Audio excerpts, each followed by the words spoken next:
Hello again, everyone, and welcome back to the Frontline with Joe and Joe. Joe Pasillo, as always, joined by Joe Rossinello. And once more, dear brothers and sisters, let us go into the breach on the Crusade channel, always on air and always online at crusadechannel.com, the last live radio station standing.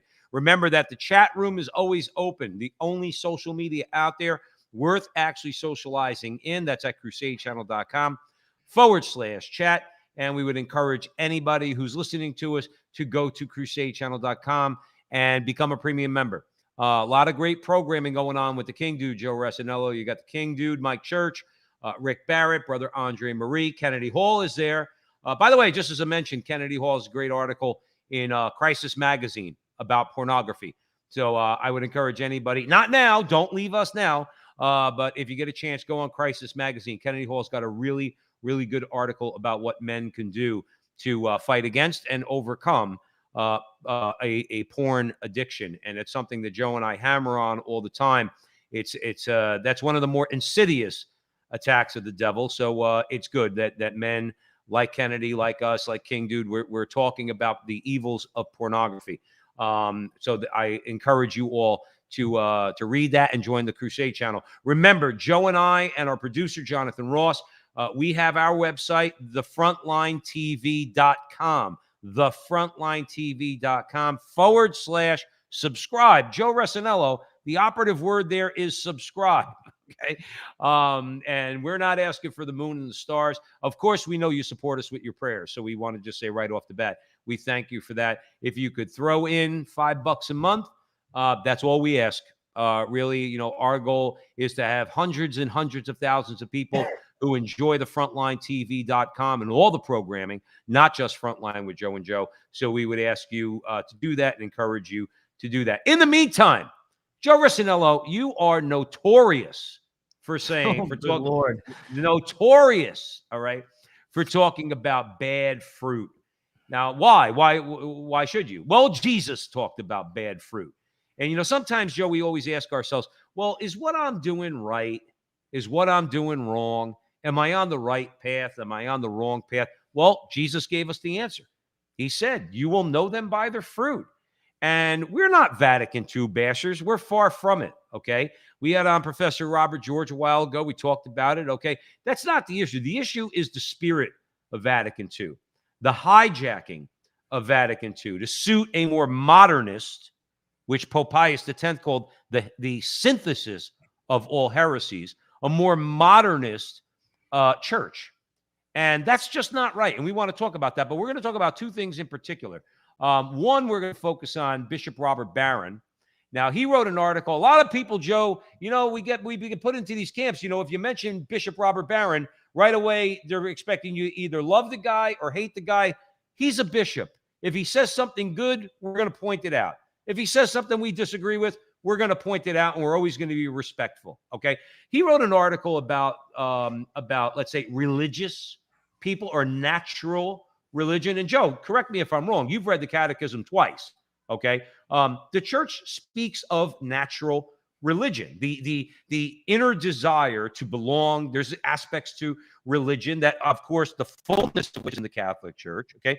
So Bishop Robert Barron had an article about it. We feel like we need to talk about it and tie it into what we believe is the hijacking of Vatican II and the watering down, in many cases, of our faith. We'll get into it a little. We're going to hash it out here, but then we're going to talk about the resiliency of our faith, okay? And of all places, Albania, which, Joe, I did not know how bad Albania was. I knew Enver Hoxha was a pretty nasty guy, okay? But I lumped him in with Ceausescu and some of these others. Like Ceausescu was in Romania, obviously Stalin and all that. He was a particularly bad character in the 20th century. We're going to get into that. But the resiliency of the Albanian people, and let's say the way they got back to religion, and from what I understand, we're going to talk about it, the Catholic religion after the fall of the Soviet Union. So I just wanted to lay a little foundation for today's talk because I think it's a good one. I think it's a good one to have. And with that, Joe Rossinello, I am going to hand it over to you. Well, when you sent me the Robert Barron article, I read it, and basically, I guess the idea that he's driving home, and it's true. He's saying that people are leaving institutional religion. Now, obviously, you can't get any more institutional than the Catholic Church. I mean, it is arguably the institutional religion in the world. So why? So it immediately made me think of the spirit of Vatican II because John, who's our producer, and it's almost like providential. He ran on our channel last night the interview with Ralph Martin, and he wrote a book, The Crisis in the Church, and that was the interview. But Ralph laid it out perfectly when we were talking about this, and I said, well, Ralph, maybe some of these people are sincere, meaning their interpretation of Vatican II. And he said, but it doesn't work. And he's right. Right. It hasn't bore good fruit. Now, let's define our terms, Joe, before we get into it. Sure. What do we mean by the spirit of Vatican II? Here it is. This is what it is. It's the teachings and intentions of the Second Vatican Council, which were interpreted in a way that is not limited to a literal reading of the documents, or even interpreted in a way that contradicts the letter of the council. So, what I mean by that is what a lot of American Catholics see in a regular church is not, in fact, what is in the documents of Vatican II. And sadly, a lot of Catholic commentators who have beefs with Vatican II are looking at a bastardization of what the documents actually say. For instance, and I'm not a scholar of the law, nor am I a canon lawyer. Do you know, Joe Pasillo, that in the documents of Vatican II, that the Mass is supposed to be said towards the tabernacle ad orientem? That is in the documents of the actual text. Right. Now, here's another thing. Mother Angelica tried to institute that, and she actually ran up against the bishop. They said, no way. Now, what I would say is this. Why did you write it down then? Why did you write this stuff down if you're not going to follow it? And also what I want to bring up, two things, Joe, and then you can comment. Sure. Who was the gentleman from Alabama, blue collar, what's it called? Apologetics. John, Italian guy. I can't believe I can't think of his name. John Martignoni. Bingo. He said, nothing has changed. The essence of our faith has not changed because of the documents of Vatican II. He said that. He's a real smart guy. That's his business. And here's another thing. If you read the documents themselves, I guarantee you'll walk away with a different outlook on the council. And this is the second thing I want to say, and then we could just bounce back and forth. The Catechism of the Catholic Church spells out the infallibility of an ecumenical council. Consequently, the teachings of the Second Vatican Council are the official teachings of the Catholic Church. Let me repeat that again. The documents, not the way that they're sadly interpreted, the documents themselves are the official teachings of the Catholic Church. You wouldn't know that based upon how people talk in the social media circles. Well, I think that what happened is, when you listen to a lot of people, and Joe, you and I at the Frontline with Joe and Joe on the Crusade channel, we try to keep our eyes open, ask the Spirit to guide us, enlighten us. Joe, we've talked to some very learned people. Okay. Oh my gosh, the most learned, actually. The most learned. When you look at, let's say, Scott Hahn, Ralph Martin, these are not liberals. These are not, and there are liberals in the church. There are leftists in the church. There are radicals in the church. There's a whole bunch of sorts of people in the church. These are not liberal people. They're orthodox in their view. They're balanced, and also they're charitable. Right. They're much more charitable than Joe and Joe. Or let me speak for this, Joe. But and they've said Robert George is another example. And people bash Robert George. I don't think that that's fair. Robert George said the documents themselves are beautiful. Now, not for anything. I'm going to listen to Robert George. I think he's a good man. I think he's a very good Catholic, and he certainly has an intellect that could sift through this kind of fog sometimes. Okay, he said flat out on our show after he got done talking about the documents, he says, "Now let's get into the spirit of Vatican II." And Joe, you knew where he was going. No, the point is, Bishop Robert Barron, okay, he talks about this idea that there are many of those people in America who are spiritual but not religious. And by implication, I think you could take from that these are many people that are probably the sons and daughters of fallen away Catholics post Vatican II. Now, what Bishop Barron is saying is that, but they still have natural religion. Now, he's not saying that's enough. I'm going to say that right now. He says himself that's not enough. The reason why I like the article is because when I think about it and what we do at the Frontline with Joe and Joe, that to me is a challenge to us. That because these people still have, now they might have moved away from the church because of the hijacking of Vatican II, the watering down of our faith, what a lot of people, Joe, in charity, the Protestantization of our faith, okay, the subjectification of our faith, the elevation of conscience over God's law, all these things that are really part of the spirit and the hijacking of Vatican II, but not stated in the documents, okay?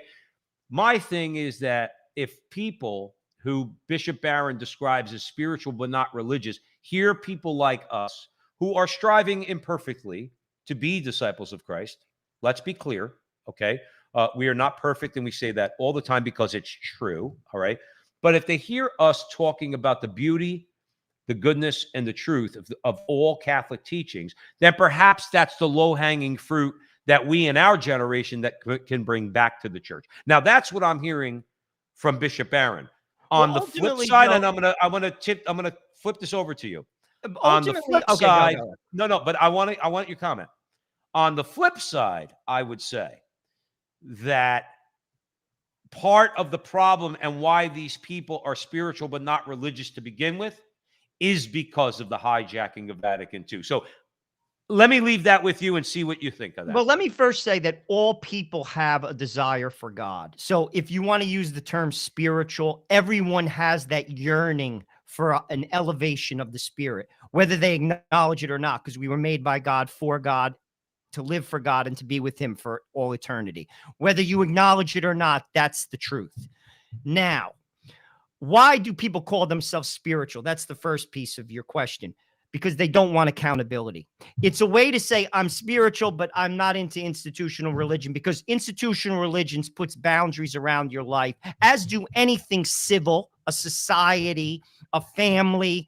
You can't just you have to have boundaries. Yeah. I was going to say, Joe, it's not just religion. Anything, that's right. When they put the wind catcher that you ever see that thing, that crazy circle with feathers coming out of it. I'm spiritual. And they put it in like their windshield. Oh, I'm spiritual. I swear. I'm sorry, Joe. I want to throw up when I see that. No, but I'm just saying. That's where that comes from. I want to throw up when I see that and the coexist bumper sticker with the cross, the right. Because, but that's another story. That's the first piece. Why are people leaving the church? Now, you could look at even someone like, I'll use myself. I'm still in the church. Don't get me wrong. But I was looking for something more. Why? Because one of the beefs with the Novus Ordo Rite is it's lost the sense of the sacred. We no longer get that sacred. Now, the Latin Mass, to its credit, gives you that sense of the sacred, and people feel fulfilled. Now, I am not a Latin Mass attender, but I went to orders. Now, I've gone to Mass at the Missionaries of Charity convents. Now, I'll be honest with you. I challenge any person out there, Latin Mass, Novus Ordo, you name it.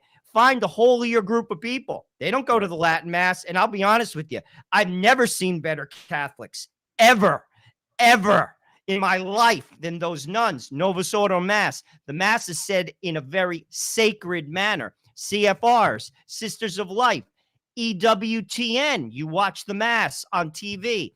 The sense of the sacred is there, and it's attractive. Father Imperato celebrates the Mass. There you go. So what I'm saying is this. The reason Barron, he's talking about why people are leaving, I personally think, and if bishops are listening to me right now, if by any chance they would listen to me, a Gavone like myself from New Jersey, what I would say is this. You and me both. Listen, Your way, as Ralph Martin put it, and you should listen to our interview in his book, talking about his book, Crisis of the Church, it's not working. Right. Your way, the spirit of Vatican II doesn't produce fruit. Stick to the documents. Stick to the documents and people will stay.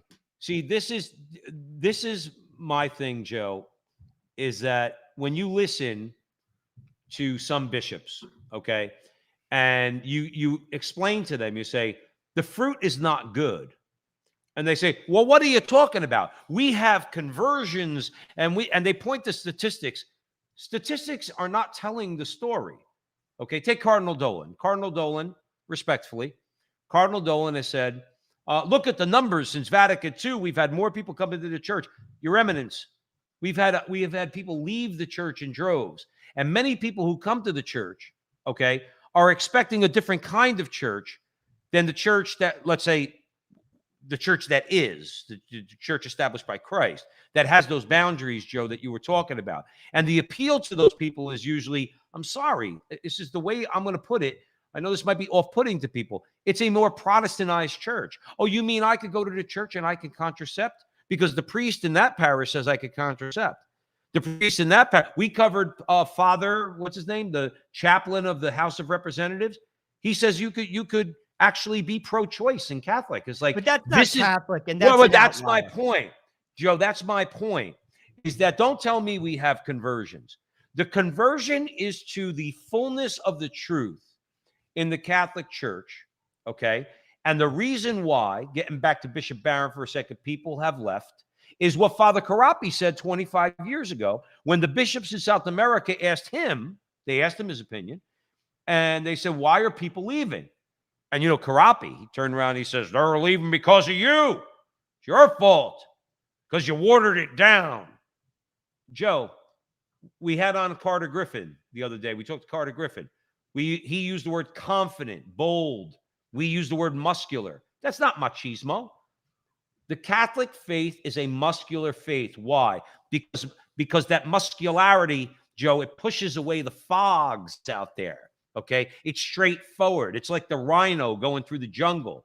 The branches get into its skin, and the rhino keeps going. That's the Catholic Church. It's the battered and bruised ship sailing along the ocean that's been through storm after storm after storm. Ultimately, the reason why it's able to survive is because the ship is built in a very strong way. Well, it's built on Christ, Joe. It's built on Christ. You see, what people that's what I mean. But what people haven't figured out, again, a jadrule. I'm going to throw that one. Have you heard that one for a while, dude? Listen, Joe, I bet you all those people at the Crusade Channel, always on air and always online at crusadechannel.com, we might have mentioned that word once in the whole time we're with King Dude. For those of you out there who don't know what a jadrule is, okay, it's a pickle. Okay. Or a pickle head. Well, a jadrule like myself has figured this one out. And this is this. If you stick to the vine, you'll bear fruit. You see, again, I have eyes.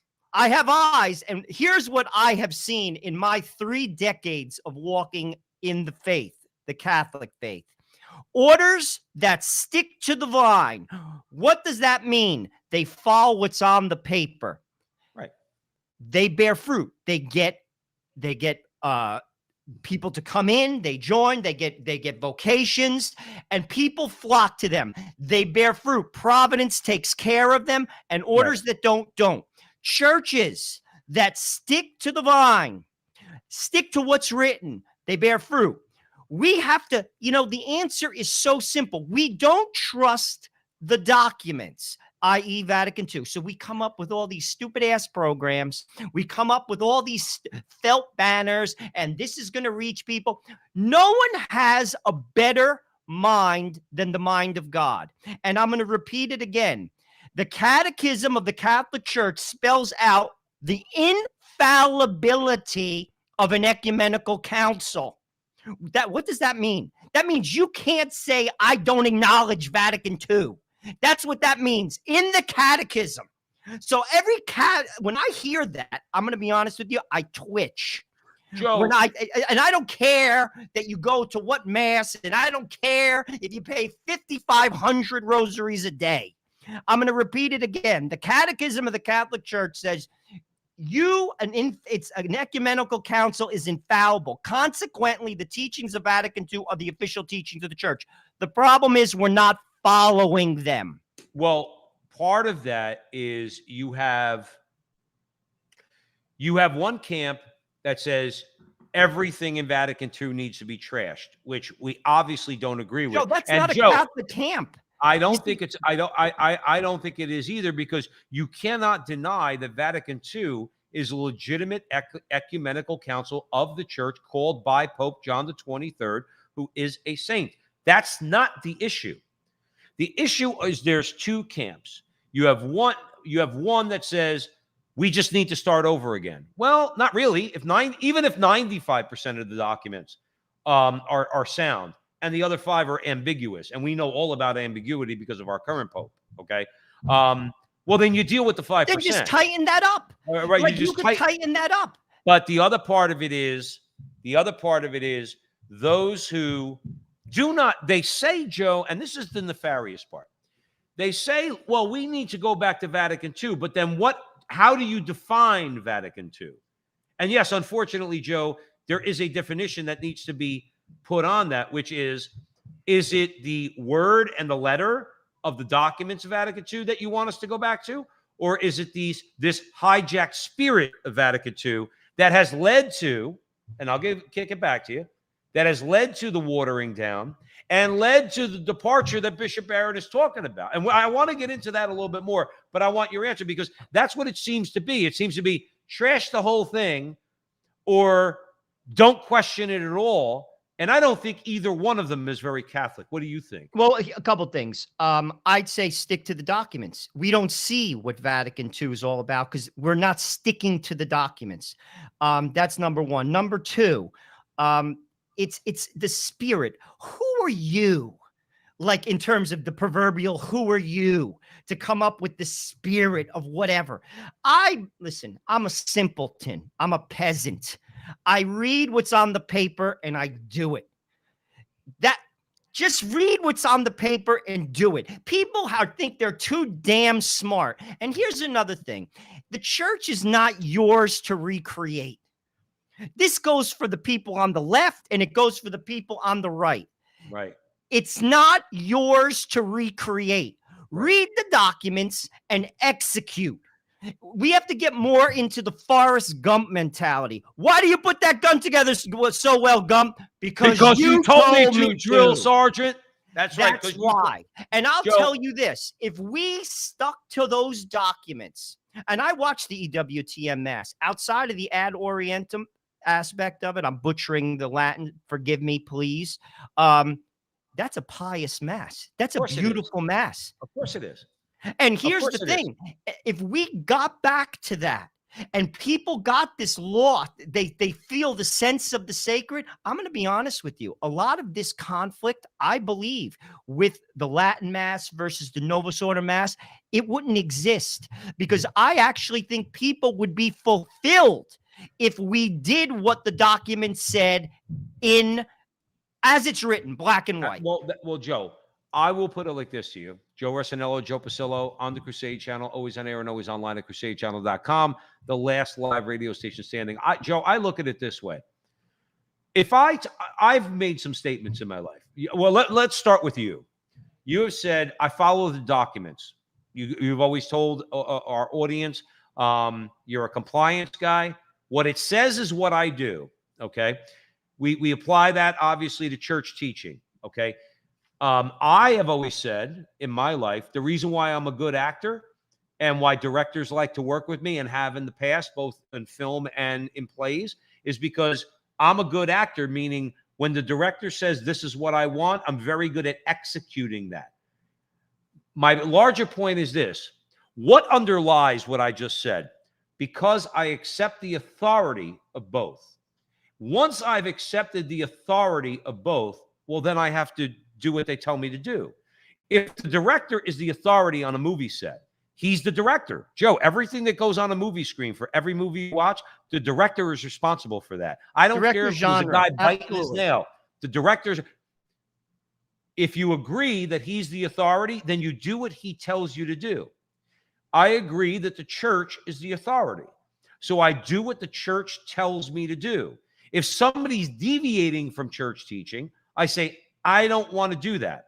That's not church teaching.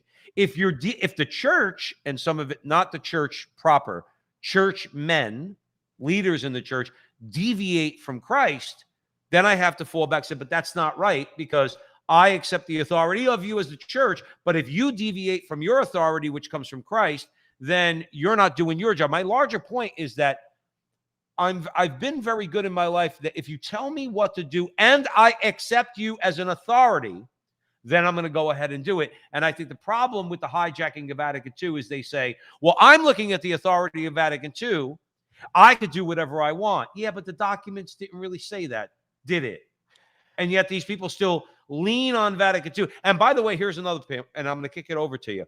I'm tired of people saying that if you question this notion that we're doing tonight, the spirit of Vatican II, somehow we're not being faithful to the church. No, we are.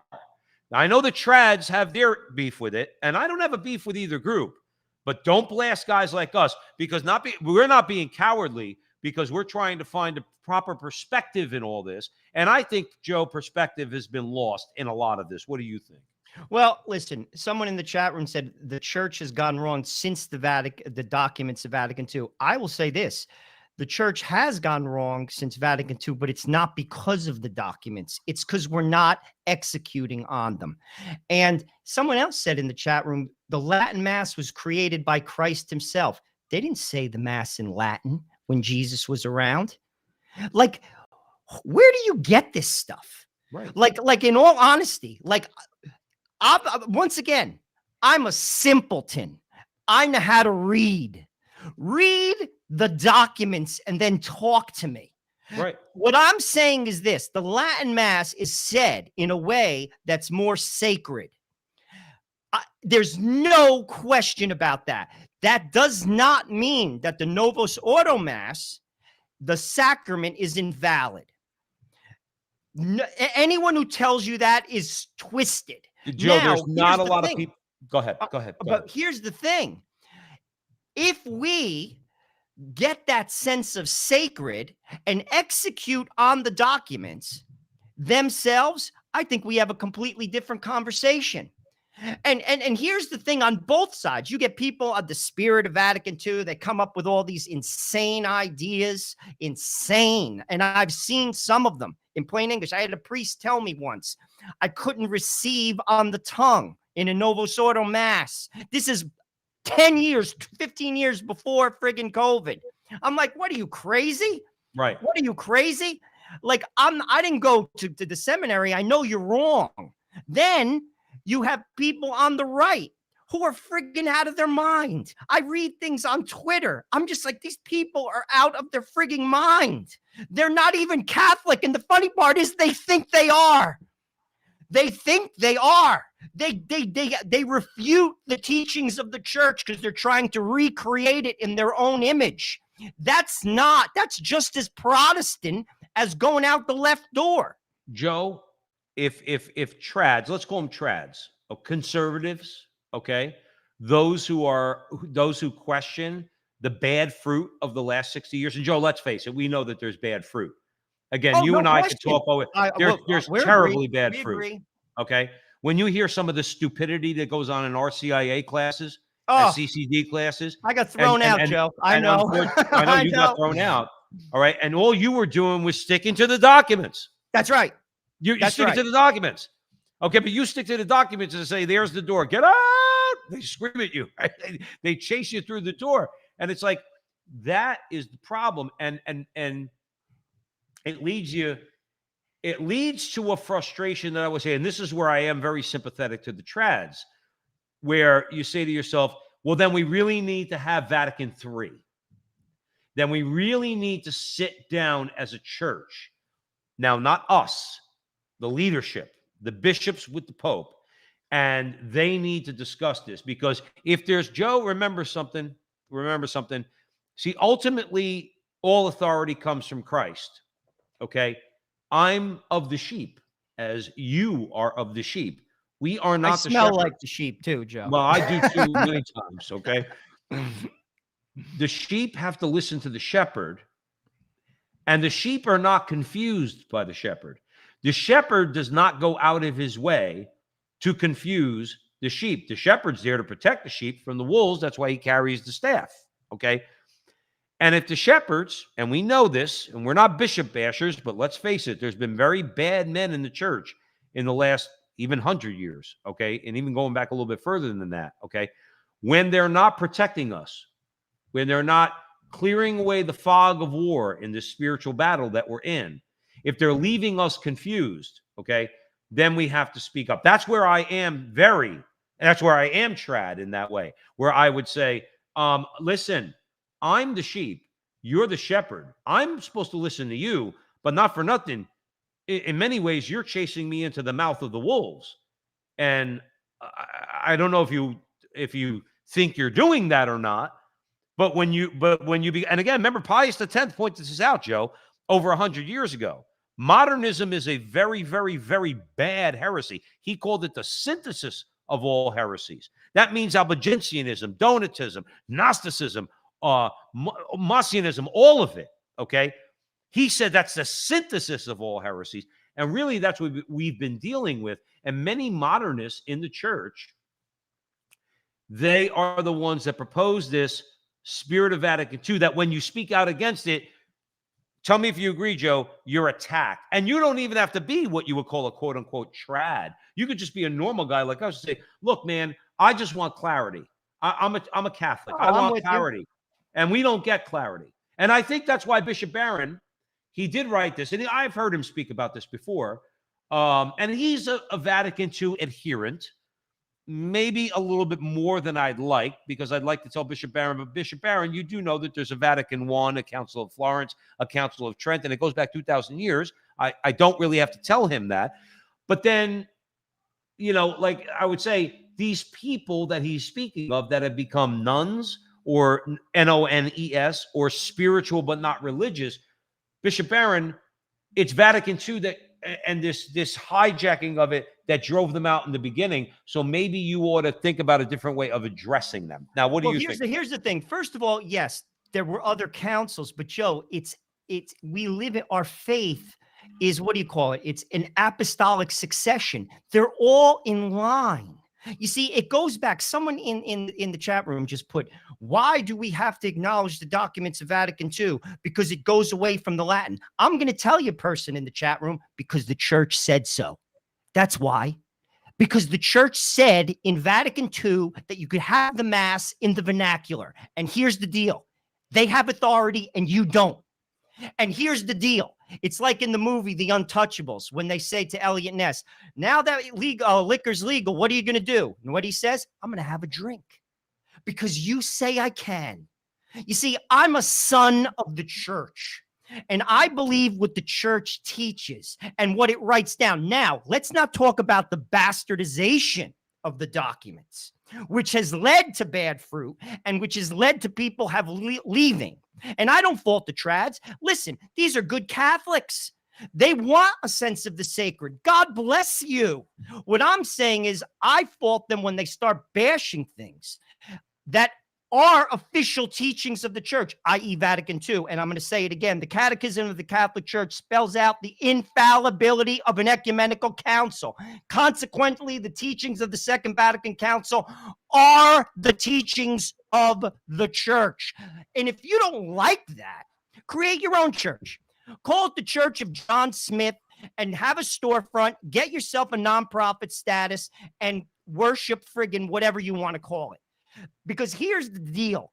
I will make a bet right now, and you talk about solutions. This is what the bishop should do. You see Francis crack down on Burke. He cracked down on Sarah. You know something? How about we do this? We crack down on the bishops, as in, i.e., people who have authority, who aren't saying the mass in a sense of having a sense of the sacred, who aren't following the documents, who are preaching and teaching from the catechism as it's written. And I'll bet you people don't leave, because I'll bet you that I know so. People have a thirst for the truth. And when they Right. recognize it, they see it.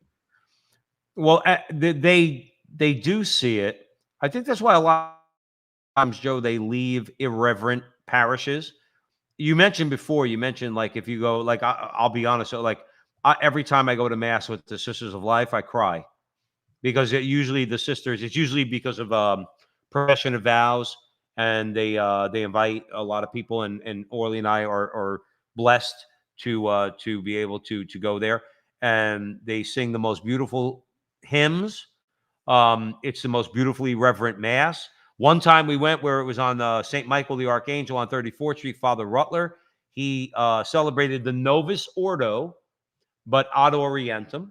That's the way Okay. it should be said. Or it's That, really the Joe, way that's in the it's documents. really the way it should be said. And so I would say a lot of times we have in the church, Joe. You talk all the time about when we used to focus more on the politics in this world, and we still do talk about politics, but nonetheless at the Crusade Channel, always on air and always online at crusadechannel.com, the last live radio station standing.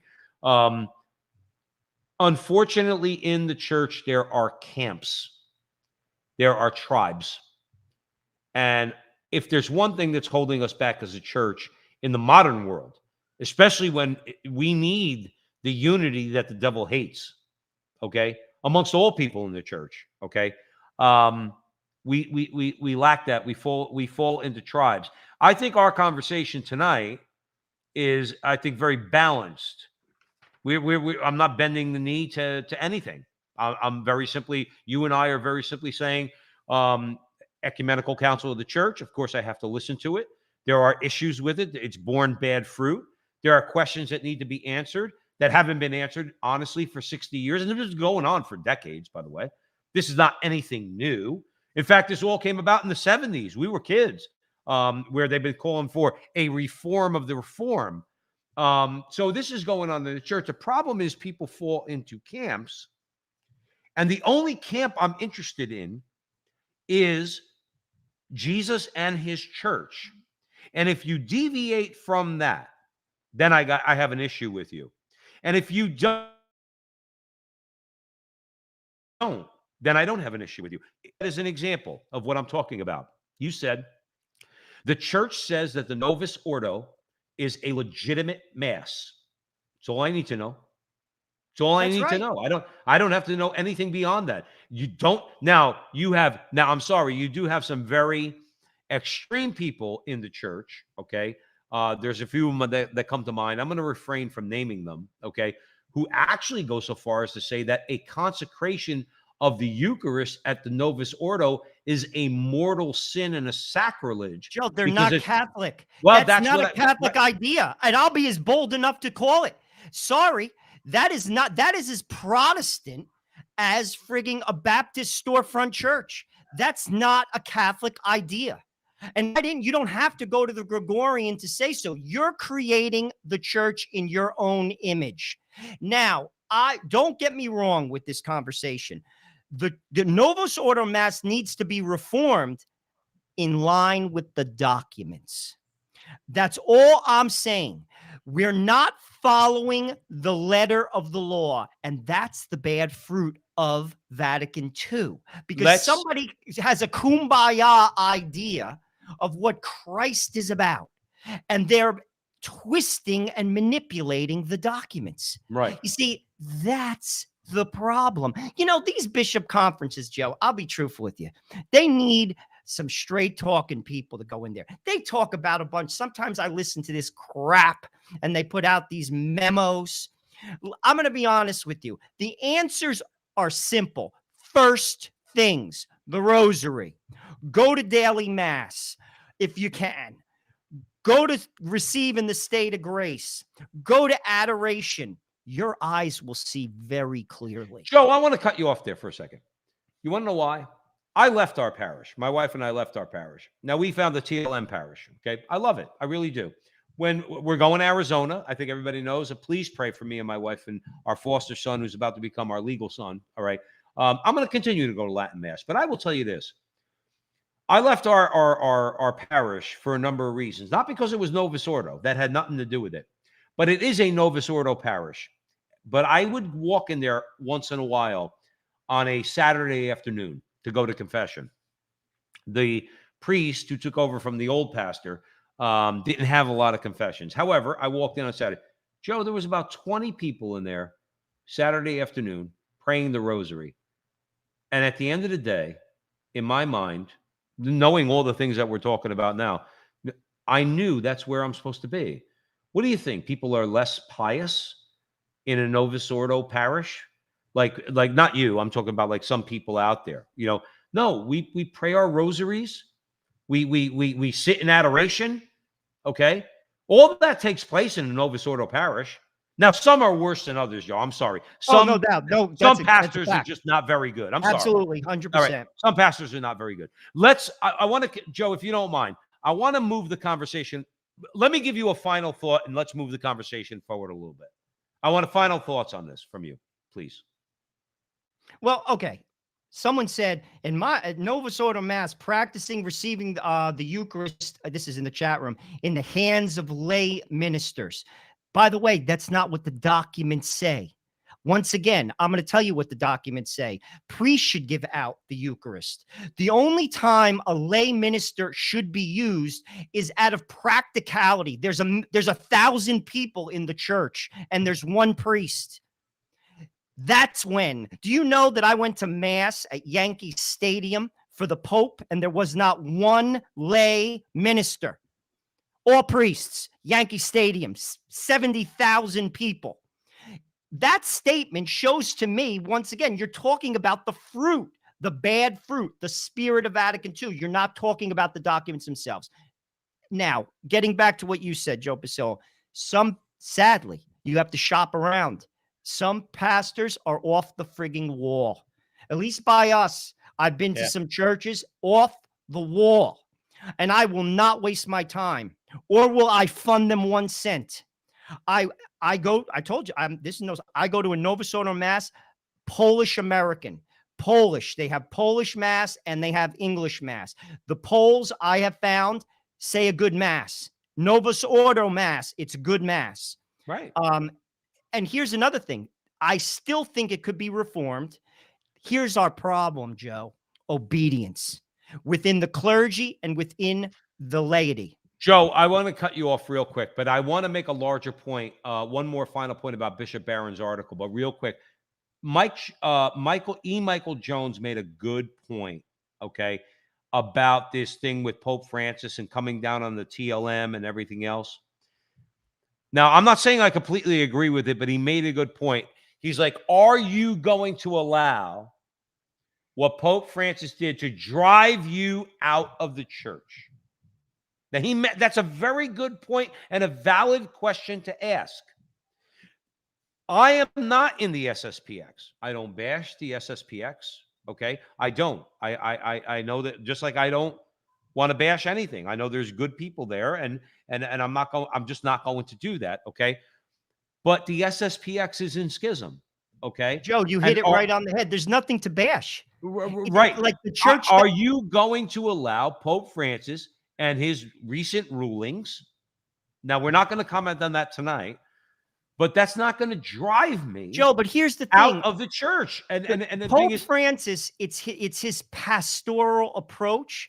He hasn't changed dogma. Like, you could disagree with how he said something or what he said. I'm talking about hard and fast teachings. Has he been ambiguous? Have people made inferences? Have this? The church is no different. How could he's a pope and there'll be another pope? Do you believe in the efficacy of the sacraments? I don't care who the pope is. I'm still going to be Catholic because I believe in the sacraments. Like, this is where, I'll be honest with you, I see all this back and forth. To me, it means nothing. It means nothing. Well, let me ask you this. let's put a finer point on this, okay? Someone says the SSPX is not in schism. What world are you in the Right, chat room? They are right. too. Listen, The if church, it's a debate, Abby's in the chat room. She says SSPX is not in schism. Abby, look, there are good people on both sides who argue the point. There actually is a debate from, it's a bad video copy, a debate from about 25, 30 years ago between Michael Davies and E. Michael Jones on this very point. I love Michael Davies. I love E. Michael Jones. They disagree on the point. Okay. I happen to think that the SSPX is in schism. Joe, You they want to know are. why? Joe, you want to know why? You want to know why I do? I'm going to tell you why I do. Not because of anything having to do with the SSPX. I'm going to be honest with you. Because of a saint. You always talk on the show about the example of the saints. Okay. I think, in my view, as much as I know about it, I think Padre Pio was dealt with unjustly. I Oh, really absolutely. do. Okay. He went in exile for 10 years. Why? Because he was obedient to his authority. The authority was wrong, but he was still obedient. He did what he had to do. He shut his mouth. He was basically not doing anything for 10 years. And the day he died, he celebrated mass. Okay. Now, I will take Padre Pio's example. Right or wrong, your ultimate authority is Christ. He gave these men authority. They will have to answer to him. Our job is that we have to, unless it's grievous error, Joe, unless it's really grievous error, okay, we're under their authority because we're not the church. Joe, You are not the that's church, right. and I am not You the are church. 100% correct. That you hit it right on the head. Someone mentioned Lefebvre. He endorsed. He has no authority. Authority is given to him. It comes down to what Our Lady said. Listen to him. You see, people rationalize things in their head because they want to create things in their own image and likeness and what they like. It comes down to this. The only authority comes from the church itself, the documents. And here's another thing. The documents under Francis haven't changed. The church teaches what it has taught yesterday, today, and forever will. I particularly don't like his style. I'll go on record in saying that. He's too unclear for me. That's me personally. I'm not bashing him. I'm talking about his approach. And whether he has, and only God will judge him, and I'll never say a word otherwise, if he has basically weaponized his ambiguity and or is using it specifically in his mind, quote unquote, for the betterment, like it's sincere, that's for God to judge. I'm not going to go there. I personally like clarity. Right. I've said this is me. But the church's teachings haven't changed under Francis. It's still the teachings of the church. And just because you don't like him, okay, you're entitled. Well, but Joe, the church is the church. Joe, look, I know one thing as a Catholic, okay? The Pope is accorded due respect. We have to listen to what he says. And I am at full liberty, and so are you, and so is any other Catholic, okay? When he offers an opinion that is his opinion, okay? I'm not bound to believe it. I'm actually obligated to perhaps criticize it, okay? But it's not an I think it's a misconception of infallibility, okay? When the Pope speaks and makes an opinion on global warming, I could say, okay, Papa, But I heard that's you. I not within respect the you. dogmas But of the church, though. that's not with that falls within my prudential judgment. The church teaches that also, so I don't have to listen to you. But when he does speak, and Pope Francis has not, and let's face it, not many popes have actually spoken infallibly. There's only been very few who've actually spoken infallibly from the chair in all of human history. But there have been councils, all right, that have spoken infallibly, like Trent, like Florence, like Vatican I, and as you said, Vatican II. Okay, that when the church speaks like that, we have to listen. And again, let's put a finer point on it. Our problem is not with Vatican II. Our problem is that the hijacking that took place that led to the bleeding out of the church to what Bishop Barron was talking about, which now you get a lot of ex-Catholics who are spiritual but not religious. But Joe, I want to make a point. We don't have a lot of time left, okay? We might not get to Albania and communism, but that'll be a conversation for another day. One thing I did like about Bishop Barron's article, okay, is, Joe, you know I have a real I think I've listened to more of the Four Horsemen of the Apocalypse more than you have, probably ad nauseum, okay? Dawkins, Dennett, Hitchens when he was alive, Sam Harris, okay? And they would have you believe that the world is becoming atheist. The world is done with religion, okay? In any form. Spirituality, organized religion, Buddhism, Eastern religion, mysticism, all of it. We are more rational now, Joe Resinello. We follow science now. Part of what Bishop Barron was trying to say was, against their expectations, these people who they thought were going to become atheists have not. Now, they have the natural religion, okay? And what is the natural religion? As let's say it's, he points out what are the aspects of it: community, ritual, okay, obedience, or like all these different aspects of religion, and that they're low-hanging fruit. That's the way I take it. That's the way I interpret his article. And I think it's important to recognize that because, Joe, my attitude is this. You and I have said from the beginning since we started doing this show, okay, is that if we save one soul, we've done our job, okay? If we can help one soul come back to the church, we've done our job. And I think what Bishop Barron is basically saying is that there's a lot of low-hanging fruit out there, but more importantly, the atheists are wrong. The watering down of religion only can lead to a more watered down religion, but religion is still there. And the church teaches that, Joe, too. That natural religion is something you cannot get rid of. You can't get rid of.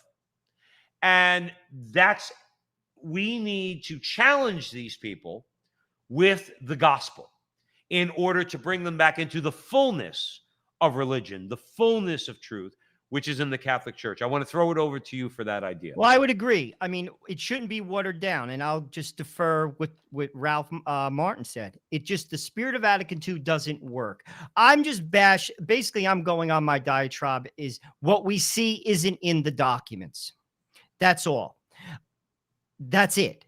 And, ultimately, authority lies in the church. If the church says so, I say so. And it's not for you or me or anyone for that matter to craft the church. And that's where the spirit of Vatican II comes in, Joe. It's been crafted and manipulated. And frankly, that's the problem. Because if you stick to the vine, you will bear fruit. Joe, and I have witnessed this with my own life and also in religious orders and in churches. When you adhere to the vine, you bear fruit. Jesus said so. Joe, I'm glad you said that, but in a couple minutes that we have left, but I want your comments on this particular point, which is that Barron's talking about that the natural progression of leaving religion. Now, obviously, he's talking about leaving the Catholic faith, but even leaving even more Orthodox Christianity. If you wanted to throw Anglicanism in there or Orthodoxy, like Eastern Orthodoxy, okay? He's arguing that the atheists have argued that the watering down will lead to eventually a no religion whatsoever. Science is our God or any other false religion. I want your thoughts on that. Because what he's saying is that even at an extreme level, people, and this is, he says, statistically borne out, people still have a natural religion. That he's saying the atheists are wrong. You cannot and you will not get rid of the inherent desire to believe, to be a part of a community, to have ritual. I mean, we see it in all these things. So we're wired that way. We're wired as humans that way. Like what does St. Augustine say? The heart does not rest until it rests in thee. But who is thee? I guess that's the question. Like people make themselves into gods, Joe, and all these different things. I just think the larger point I'm trying to glean from Bishop Barron is that the atheists are wrong. Even in watered down religion still exists. You can't stomp it out. But I'm going to hand that over to you for the next minute or so. Religion is not going. Religion existed when people were writing on cave walls. Like, people who think that they could stomp out religion, dude, you're just not a student of history. You don't understand how humans tick. That's just a ridiculous conversation. Like, my solution is, if you ask me, very simple: stick to the vine. Stick to the vine. Put down your pride. Be obedient. And you know something? You'll bear fruit. You will bear fruit, and the churches will be packed. They will be packed. And I'm going to tell you this right now. Just watch how things, you know something? God defends those who are on the right side. Historically speaking, Padre Pio, Jean Jagan, who started the Little Sisters of the Poor, her order was taken from her. On the person's deathbed, I believe it was a priest, he recanted his behavior. Watch history. And to be honest with you, you'll be defended. People, a lot of times, people who say things, do things in the moment are put down. But ultimately, the truth always moves forth. And those who are on the right, what was it in scripture with Paul? He said, if this man is not of God, he'll be forgotten. But if he is, it's like you're fighting against God. You bring up a very good point. I'm glad you brought that up. Gamaliel said that. Yes. Gamaliel said, and Gamaliel was Paul's teacher. Okay. And Gamaliel was a learned Jew. And he gave them, it's very important, Joe Russell, I'm glad you brought it up. He gave them the example. He said, we had other saviors. We had other messiahs. And they went by the wayside. And if this man, Jesus, is not the Messiah, these people will go away. Here's my thing. I will adhere to the church. And at some point, if Vatican II is as bad as people say, you know what's going to happen, Joe? There's going to be a Vatican III. And you know what? Whatever needs to be reformed will be reformed. What needs to be retained will be retained. That's right. And we're going to move on as a church. That's right. But here's the thing. I'm willing to bet. I'll be truthful with you. I'm willing to bet Vatican II is going nowhere. I'll go on record right now. I will say this. I will say that there will be a reaction against the liberals and leftists in the church that hijacked it, that we've been talking about the whole time. They hijacked it and tried to suit the teachings to fit, to exploit any potential ambiguities there. They'll go. That'll be done away with. And what you'll be left with is what Robert George told us. Beautiful documents that are no different than the last 2,000 years of church. Absolutely. Teaching. John Martinini said the same exact thing. His exact words, nothing changed. Ralph Martin said the same thing. Nothing changed. Are these liberal Catholics? Are these leftists? Are these Freemasons? Are these communists? Are these people who want to water down the religion? No. There are people who say, as you started out the conversation by saying, this is an ecumenical council. All right. And anything wrong with it will be reformed, and everything good will be retained. We'll go back to Lefebvre, who would not accept Vatican II. And I'm going to refer it back to Carapi. I remember when Carapi had his beef, and I remember talking to a very holy... Joe, we have 30 seconds. Go ahead. I was talking to a very holy nun. She was an MC, old woman, very prayerful. She said he should have said nothing because God would have defended him. If Lefebvre was right, God would have defended him. And that goes for all of it. God defends the true, the good, and the beautiful. Will Vatican II be reformed? Absolutely. We're not following the documents. Let's follow them. And I bet you if we do, we bear fruit. Let's leave it there. Thank you for joining us at the Frontline with Joe and Joe on the Crusade channel. Always on air, always online. Stick around. Jonathan just posted in the chat room that you could join us afterwards for a private chat, and we'll have a little bit more of a conversation. Remember, the Crusade channel, Mike Church, Rick Barrett, Kennedy Hall, the last live radio station standing. We'll talk to you. Remember that our conversation is your conversation, and that conversation is going on everywhere. We'll talk to you soon.